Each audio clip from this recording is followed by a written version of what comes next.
اب آج ہی کا واقعہ سنیے کہ چچی کو ایک دعوت نامے کا جواب لکھنے کی ضرورت پیش آئی. بات یوں ہوئی کہ صبح کے وقت چچی دالان میں چارپائی پر بیٹھی بچوں کو چائے پلا رہی تھی. چچا چائے سے فارغ ہو کر صحن میں کرسی پر اکھڑوں بیٹھے حقہ پی رہے تھے. ایک گائے خریدنے کی ضرورت اور اس کے متوقع فوائد کے انفرادی اور اجتماعی نتائج کے متعلق چچی کو معلومات بخشی جا رہی تھی. اتنے میں باہر دروازے پر کسی نے دستک دی. بندو بھاگتا ہوا گیا, ایک خط لے کر واپس آیا. چچی پرست سے چھٹن کو چائے پلا رہی تھی, خط لا کر ان کے قریب رکھ دیا. اتنے پرست کی چائے ختم ہو اور چچی خط اٹھائے, چچا نے 10 مرتبہ پوچھ ڈالا کس کا خط ہے, کہاں سے آیا ہے, کس نے بھیجا ہے, کیا بات ہے. چچی چڑ گئی, توبہ ہے, کھولنے پائی نہیں, سوالات کا تانتا باندھ دیا. مجھے غیب کا علم تو آتا نہیں کہ دیکھے بغیر بتا دوں کہ کس کا خط ہے. چچا کچھ خفیف سے ہو گئے. بھلا صاحب خطا ہوئی کہ پوچھا, ہماری بلا سے کسی کا ہو. یہ کہہ کر بے نیازی سے سر موڑ کر جلد جلد حقے کے کش لینے لگے.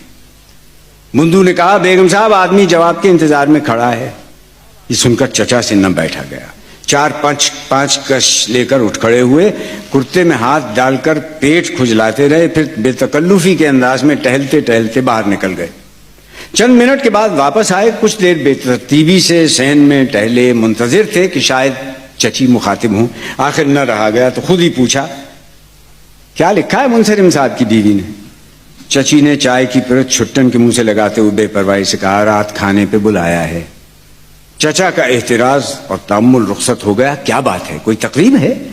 چچی نے کسی قدر سرسری انداز میں کہا بات کیا ہوتی, میر منشی صاحب کی بیوی مجھ سے ملنا چاہتی تھی, انہیں اور مجھے دونوں کو کھانے پر بلا لیا. شاید مزید اطمینان حاصل کرنے کے لیے چچا بولے تو گویا زنانہ ضیافت ہے. پھر غالباً خیال آیا کہ بیوی کا کہیں مدعو کیا جانا ایک طرح میاں ہی کی دل عزیزی اور قدر و وقت کا اعتراف ہے. چنانچہ اس جذبے کے ماتحت وہ منصرم صاحب کی بیوی کی تعریف میں ربط اللسان ہو گئے. بہت معقول بیوی ہیں, ایسی ملنسار بیویاں کہاں نظر آتی ہیں. ضرور جاؤ ضیافت میں, بلکہ کوئی موقع ہو تو انہیں بھی اپنے یہاں مدعو کرو. ساتھ ہی ایک مشورہ بھی فیصلے کی صورت میں پیش کیا, بچے تو جائیں گے ہی ساتھ.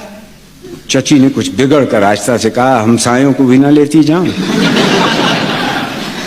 چچا کو یہ جواب ناگوار نہ گزرا. ایک تو چچی بولی آہستہ سے تھی, دوسرے کچھ زیادہ عام فہم بات نہ تھی. بہرحال پیٹ سہلاتے رہے, مڑ گئے, پھر رک گئے. کہنے لگے ان کا ملازم جواب کا تقاضا کر رہا ہے. چچی نے جواب میں چھٹن کو مخاطب کیا کمبخت خدا کے لیے کہیں ختم بھی کر چک, چائے کھیل کیے جا رہا ہے. کس وقت سے پرست پیالی لیے بیٹھی ہوں, نہ خود چائے پینی نصیب ہوئی ہے نہ نوکروں کو ملی ہے. ادھر چائے ٹھنڈی ہو رہی ہے, ادھر باہر سے جواب کا تقاضا چلا آ رہا ہے. آپ جانیے ایسا موقع ہو اور چچا اپنی خدمات پیش نہ کریں. فوراً رک گئے, بولے ہم لکھ دیں جواب. چچی بولی نہ بس آپ معاف رکھیے, فارغ ہو کر میں آپ ہی لکھ لوں. چچا بولے کیا مانی, ہم خط لکھنا نہیں جانتے. چچی نے چپ ہی ہو رہنا مناسب سمجھا. چچا کی کچھ تسکین نہ ہوئی. اب کوئی فارغ خطی تو لکھنی نہیں, دعوت منظور کرنے کا خط لکھنا ہے تو اس کا لکھنا ہے ایسا کون سی جوئے شیر لانا ہے. اتنے میں چھٹن نے جو جلدی سے چائے کا گھونٹ بھرا اسے اچھو آ گیا. چائے کی کلی چچی کے کپڑوں پر پڑی, وہ ڈیل رہی تھی. پرش میں چائے, ان کا ہاتھ ہل گیا, ساری کی ساری چائے کپڑوں پر آن پڑی. چچی ہاں نامراد کہتی ہوئی تولیے سے کپڑے پوچھنے لگی. ادھر باہر سے آواز آئی کیوں صاحب ملے گا جواب. چچی نے گھبرا کر چچا سے کہا اچھا پھر اب تم ہی لکھ دو کہ آ جاؤں گی. اب کیا تھا, چچا کو منہ مانگی مراد مل گئی. خط و کتابت کے متعلق ضروری سامان فراہم کیے جانے کے احکامات صادر ہونے لگے. بندو میرا بھائی ذرا لانا تو خط لکھنے کا سامان چھپاک سے. کیا کیا لائے گا بھلا. ہاں قلم, دوات, کاغذ. شابش, مگر کون سے کاغذ. آسمانی رنگ کے, بڑھیا رولدار, ہاں وہ جن کی کاپی سی ہے. ہاں ذرا دکھانا تو اپنی چار. اور سنیو, چلا گیا. لفافہ بھی تو چاہیے ہوگا بھائی, کوئی اور ہے تو لفافہ لاؤ. تو جا کر لائیو منہ دے, پر نیلے ہی رنگ کا ہو لفافہ. ہاں صندوقچے میں رکھیں, لکڑی کے صندوقچے میں. الماری میں ہوگا صندوقچہ, ہری الماری میں. سن لیا نا ذرا پھرتی سے. یہ تو چچا کی عادت ہی نہ ٹھہری کہ ایک مرتبہ یاد کر کے کہہ دیں کہ کیا کیا چیز چاہیے. ادھر مودا گیا, ادھر جاذب یاد آ گیا. ارے ہاں بھائی جاذب بھی تو لانا ہے. بھائی جاذب کوئی نہیں سنتا. یہ امامی کہاں گیا, او امامی, ابے او امامی. دیکھیں اس بدماش کی حرکت, بس کام نکلنے کی دیر اور یہ غائب. کام کا نہ کاج کا, دشمن اناج کا. ذرا تم چلے جاتے میاں للو, وہ جو ہری کاپی ہے نسخوں کی, وہ جس میں ہم نسخے نہیں لکھا کرتے. اب عجب کوڑ مغزو بھائی, کیمیا کے نسخے. لا حول ولا میاں, کاپی, ہری کاپی نسخوں والی. خیر اب تم نے دیکھی ہے نہیں, وہ ہمارے تکیے کے نیچے رکھی ہے. اس میں سے ایک جاذب ہے, وہ نکال لا. اور دیکھنا ہمارا سنو, ارے بھائی للو للو کے بچے، عجب حالت ہے ان لوگوں کی، بس ایسے گھبرا جاتے ہیں جیسے ریل تو پکڑنی. وردو تم جا کر کہو جازب نہ لائیں، کاپی لے آئے، آخر خط بھی تو کسی اور چیز پر لکھا جائے گا. ہاتھ پر رکھ کر تمہیں خط لکھنے سے رہا. اور سننا میری بات کو، کہیں ہمارا چشمہ بھی ہوگا وہ بھی ڈھونڈتے لانا. لیجیے صاحب، 1-2 منٹ میں گھر کا گھر مصروف ہو گیا. خدا خدا کر کے تمام چیزیں جمع ہوئیں. چچا نے چشمہ لگایا، کرسی پر براجمان ہوئے. لڑکے چیزیں لیے ارد گرد کھڑے ہو گئے. کاغذ سنبھالا، کاپی نیچے رکھی، قلم ہاتھ میں لیا. اب دیکھتے ہیں تو اس کا نب نظر ہے. نب کہاں ہے؟ لا حول ولا قوت. ابے اندھے، اس سے لکھوں گا خط؟ ابے اس سے لکھنا ہوتا تو میں اپنی انگلی سے نہ لکھ لیتا. تجھے قلم لانے کو کیوں کہتا؟ مگر یہ اتارا کس نے اس کا نب؟ اس بدتمیزی اور بد تہذیبی کے کیا معنی؟ میں آج معلوم کر کے رہوں گا یہ حرکت کس نامعقول کی ہے. باہر سے آواز آئی، اجی صاحب جواب کے لیے کھڑے ہیں. چچی یہ سب کیفیت دیکھ رہی تھی، دل ہی دل میں پیش و تاب کھا رہی تھی. آواز سن کر نہ رہا گیا. بولی، خدا کے لیے اب تم اس جرا کو بند کرو، اور لکھنا ہے تو لکھ دو. وہ غریب باہر کھڑا سوکھ رہا ہے. یہ قلم نہیں تو میرا قلم موجود ہے، جا بنو میرا قلم لا دے. چچا اس وقت جوش میں تھے. اس وقت چچی پر بھی برس پڑے. تمہاری شے پا کر تو نوکروں بچوں کی عادتیں بگڑ رہی ہیں. یہ ضرور انہی میں سے کسی کی حرکت ہے. کوئی بچہ یہ ملازم ہمارے اس قلم سے تفریح کرتا رہا ہے اور اس نے اس کا نب ضائع کر دیا. قلم کو سب غور سے دیکھو، سچ سچ بتاؤ یہ حرکت ہے کس کی؟ اتنے میں بنو چچی کا قلم لے آئی. چچا کا آخری فقرہ سن کر اس نے قلم پر نگاہ ڈالی تو بولی، لال قلم؟ اب ہم یہاں کل آپ ہی نے تو اظہار بند ڈالنے کو اس کا نب اتارا تھا. چچا نے گھور کر بنو کو دیکھا، قلم کو دیکھا، کچھ سوچا، کھنگار کر گلا صاف کیا، کرسی پر پینترا بدلا، کنکھیوں سے چچی اماں پر نظر ڈالی. قلم بنو کے ہاتھ سے لے لیا، سر جھکا کر انگوٹھے کے ناخن پر اس کا نب پرکھنے لگے. بولے، چلو اب اسی سے کام چل جائے گا. آواز کا سر بہت مدھم تھا. جو لڑکا دوات لیے کھڑا تھا اسے آگے بڑھنے کا حکم دیا. خط لکھنا شروع کیا تھا. القاء بھی لکھا ہوگا کہ بولے ہے کیا لفظ لکھ گیا. خط کا کاغذ پھاڑ ڈالا، دوسرا منگوایا، ڈوبا لیا، لیکن لکھتے لکھتے رک گئے. بہت دیر تک مضمون سوچتے رہے. آخر پھر لکھنا شروع کیا. نب اتنی دیر میں خشک ہو چکا تھا. آپ سمجھے دوات میں سیاہی کم ہے. قلم بے تکلفی سے دوات میں ڈال دیا.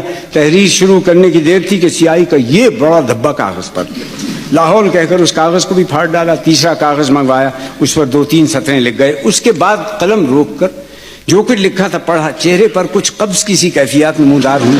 چچی کی طرف دیکھا، خط کو دیکھا، چپکے سے پھاڑ ڈالا. ہلکے سے مودے سے کہا، خط کے کاغذوں کی کاپی لیا. کاغذوں کی کاپی آ گئی. رقعے کا جواب بے فکری سے لکھا جانا شروع ہو گیا. کبھی قلم کا شکوہ کہ نب درست نہیں، نیا نب ہے. کبھی دوات کی شکایت کہ سیاہی ٹھیک نہیں، پھیکی ہے. کبھی جازب برا کہ یہ جازب ہے یا پتنگ بنانے کا کاغذ. ہر شکوہ ایک نیا کاغذ ضائع کرنے کی تمہید. اس میں 1.25 گھنٹہ ہونے کو آیا. باہر ملازم آوازوں پر آوازیں دے رہا تھا. ادھر چچی فارغ ہو چکی تھی. قصہ ختم کرنے کا تقاضا کر رہی ہیں. بار بار کہہ رہی ہیں، خدا کے لیے تم مجھے 2 قلم دوات، میں ابھی 2 منٹ میں خط لکھ کے دیتی ہوں. مگر چچا اپنی قابلیت کی توہین کیوں کر برداشت کریں؟ میں کروں کیا؟ نہ قلم ٹھکانے کا، نہ دوات درست لکھوں اپنے سر سے. ادھر یہ سب بلائیں میرے سر پر آن چھوڑی ہیں. ارے کم بختو، خدا کے لیے پرے ہٹ کر کھڑے ہو، میرا دم گھٹنے لگا ہے. بھانمتی کا تماشا تو ہو نہیں رہا. کبھی دیکھا نہیں خط کیوں کر لکھا جاتا ہے. اچھا بھائی، سن لیا، دم لو. خالی تو بیٹھے نہیں، جواب دے رہے ہیں. اب خدا کے لیے دوات ورے لاؤ. اب میں ہر بار کرسی سے اٹھ کر ڈوبا لوں؟ انہوں نے اور میرے رئیس سے آواز غائب کر دی ہیں. ہتھیلی پر سرسوں جمانا چاہتی ہیں. نہ جانے کہاں کی عرضی نویس ہیں. 2 منٹ میں جواب لکھ لیں گی. آخر دعوت منظور کرنی ہے. ٹکا سا جواب تو نہیں دینا کہ 2 حرف لکھ کر میں قصہ نمٹا دوں. ارے بھائی، آ رہا ہے جواب. تجھے کام ہے تو ہمیں کام نہیں ہے. ہے لو دیکھو، اب میں نیچے اپنا نام لکھ گیا.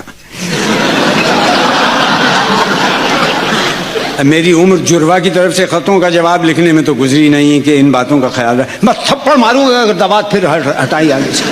نالائق بےہودہ کہیں کا کام چھوڑنے والا حاضر. اب تفصیل میں کہاں تک عرض کروں. پورے 1.5 گھنٹے میں خط ختم ہوا. اسے جلدی بند کر کے چچا نے باہر ملازم کے حوالے کیا. اسے ایک مختصر سا لیکچر پلایا. یوں دوسروں کے گھروں پر توائی ڈالنا بڑی بدتمیزی کی بات ہے.